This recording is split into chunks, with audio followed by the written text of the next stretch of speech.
Welcome back. It has been a while, but to make it up to you, we are back better than ever. Today, we want to start a new series called Test Lab. As you can imagine, with that name, this series will be dedicated to the testing of a myriad freediving products, from the most obvious high-performance oriented equipment that everybody wants to know which ones to buy or not to buy, to the much less obvious products that many freedivers do not consider important, yet we are here to tell you that they should be part of your arsenal. Each of the products will be submitted to us by manufacturers. We grade the product on a scale, on a variety of criteria that we have designed for each type of product. At the end of the test, each product garners a total score, and that total score falls within a category that warrants a recommendation or not. But first, a legal disclaimer. Those who send gear to us for testing have no input whatsoever on the results that we arrive at, nor do they influence the results and the score of the products in any way. Absolutely.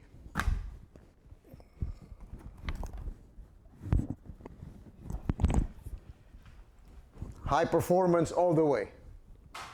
As I was saying, they have absolutely no input whatsoever on the score that we give each of the products here. Manufacturers also do not have a saying on the final opinions, wording, and views expressed in the final videos, and in fact, they only get to see the video once they are released to our channel, at the same time as all of you out there. Today, I want to start the first episode of that series with a piece of gear that it's not given its proper due, its proper respect, yet I consider it to be very important. I am talking, of course, about what else? Socks.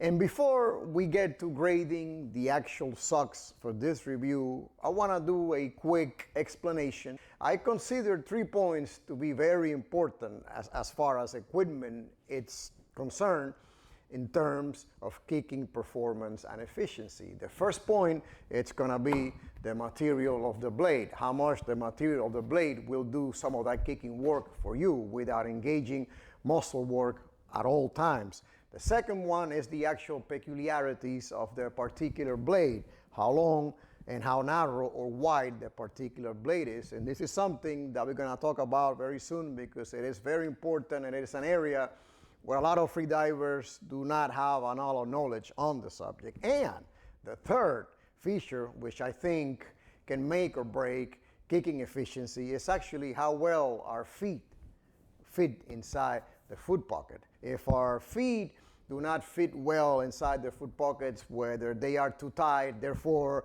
restricting circulation, creating cramps, becoming so uncomfortable that the proper form of the kicking technique is compromised, or the opposite, if the foot pocket is so wide and so loose that then our feet wiggle inside the foot pocket and vast amounts of that effort that we are creating with the legs gets lost in there and not transferred to the blades. And because, as you can imagine, there are millions and millions of anatomical possibilities to human feet. Basically, every person's feet are different from the person next to them. And so because of that variability and the fact that foot pockets are pretty much standard and they are not made to fit each single foot design out there, if you will, but rather a large variety of them, it is easy to see why more often than not, there will be a mismatch inevitable between the foot pocket shape and size and the foot of the person wearing the foot pocket. And the one way in which we have always been able to sort of compensate for that mismatch is by choosing foot pockets that are slightly larger than our feet and then filling up that void with socks. Now we are both comfortable and we fit tightly inside the foot pocket. This is why I consider socks, freediving socks, to be as important, and why I want to make sure that you understand that this is a part of equipment that more often than not you will have to consider as part of your kit. Today we have not one, but two different socks from an Italian company called C4. Now, C4 is a very well-known, highly reputed company, mostly in the high-performance freediving world. I think the company was formed around the very late 1980s, early 1990s. Their specialty at that time was carbon fiber parts. They became famous for building carbon fiber frames for racing bicycles, and because of the love for freediving of the founders, they soon started working or diverging their attention into the freediving world. Their first product and their one claim to fame has been that they were the ones that basically invented the carbon fiber freediving blades.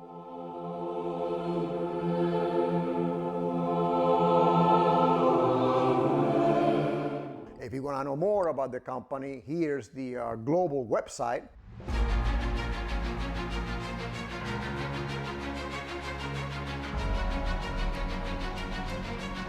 And this is the website of their authorized distributor in the Americas, which are, by the way, the people that send us this product for testing.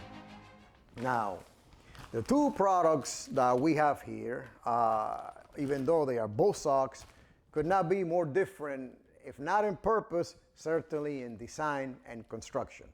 The first one are your typical neoprene socks. Their model name is Zero, right here. This product, in a way, it's an evolution of the freediving sock as we have come to know it, because it has a few features that we haven't seen in any other socks up to this point. So in that sense, this product is evolutionary. The Dyn Socks are actually revolutionary. And let me tell you why. This is made of no fabric that you probably ever worn before. In fact, this is made of no fabric at all. These socks are made of fully thermoplastic fibers. That's right, these socks are plastic. And to be precise, they are made of polyethylene. Now, I know what you're thinking, wait a second, polyethylene or PE, that is a one noxious substance that is one of the worst offenders in the pollution field. No, not quite. That polyethylene you're thinking about is actually terephthalate polyethylene, or PET, as is known around the world. But this polyethylene is different. This one is actually much heavier. In fact, this polyethylene is obese compared to PET, in that this is what those fun-loving chemists would call high-weight polyethylene, or HWPE, or more to the point, this could be high molecular weight polyethylene, or HMWPE. And in particular, these fibers right here are what is known as ultra high molecular weight polyethylene, or UHMWPE. Did I get it right, or did I skip a letter? As you can tell, those chemists, they sure know how to have fun, right?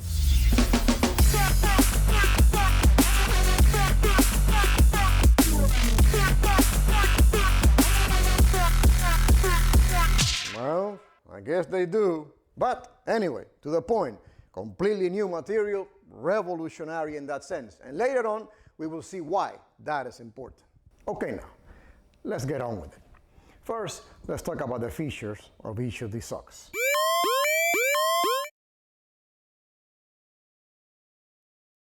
For the Zero socks, here are the features.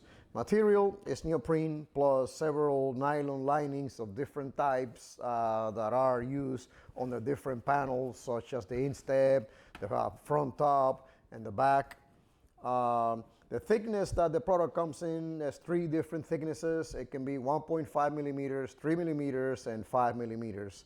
The available sizes, they go all the way from extra small to extra large, and I am putting the sizing chart directly from the company, from the website, right on the screen right now. Buoyancy of the product. In the particular case of the Zero socks, they are made of neoprene, and obviously the buoyancy is going to be positive. And I am gonna make a very quick aside right now to explain why the buoyancy of these socks, or any other neoprene sock for that matter, should be considered as a very important feature. This would be what a typical foot pocket looks like nowadays, and this one in particular has no blade, but these are rubber, heavy rubber foot pockets, even the ones for smaller fins. Like this is, these are my wife's fins, and this would be a size small. Even this particular foot pocket here is actually quite heavy on the water and tends to sink. And if you are one of the many people, such as myself, who has trouble keeping their legs buoyant on the surface, because, well, you know, the legs are usually, for most people, the less buoyant part of the body.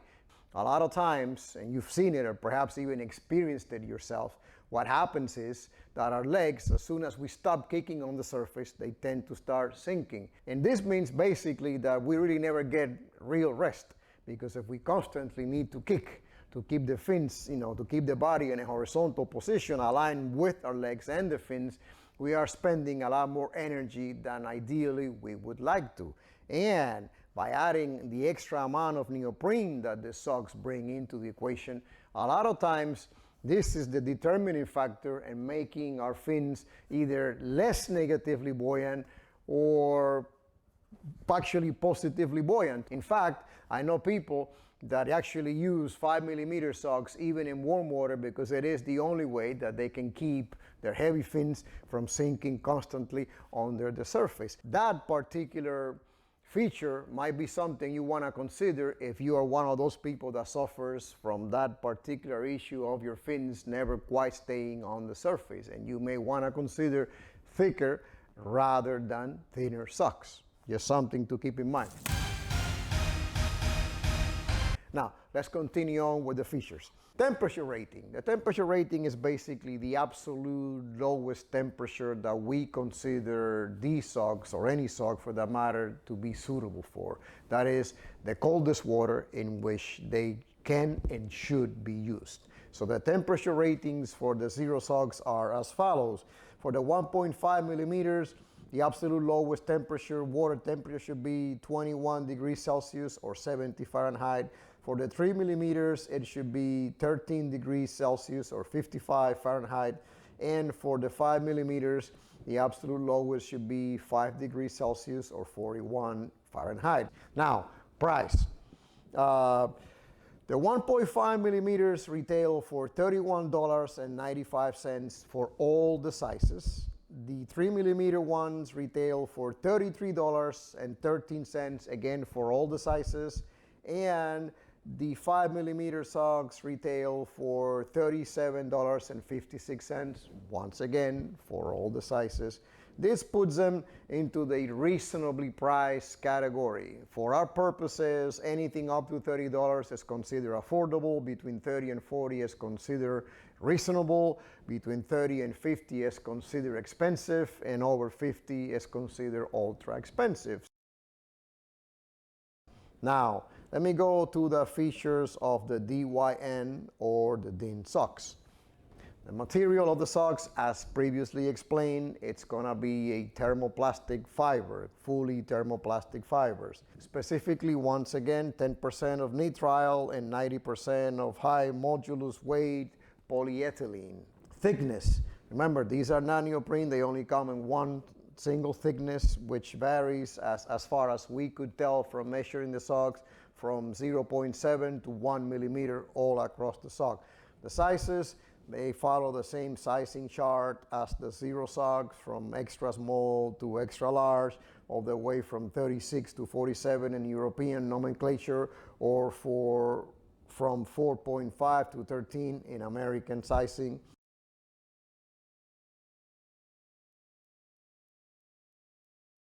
Buoyancy is actually neutral, and that's something important to keep in mind if we need to consider the buoyancy of the socks as part of the equation and trying to compensate for the negative buoyancy of our fins, as already explained. The temperature rating of the Dyn Socks, again, because they are not neoprene, they offer very little, if any, exposure protection whatsoever. So we have estimated that they should never be worn in temperatures lower than 24 degrees Celsius or 75 degrees Fahrenheit.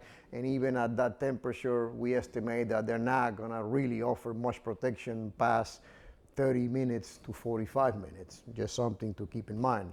Now, price for all sizes is $44.95, which puts them in the expensive category, and it is understandable because they are made of a new material which is now widely used for freediving and requires different machinery and techniques in their manufacture.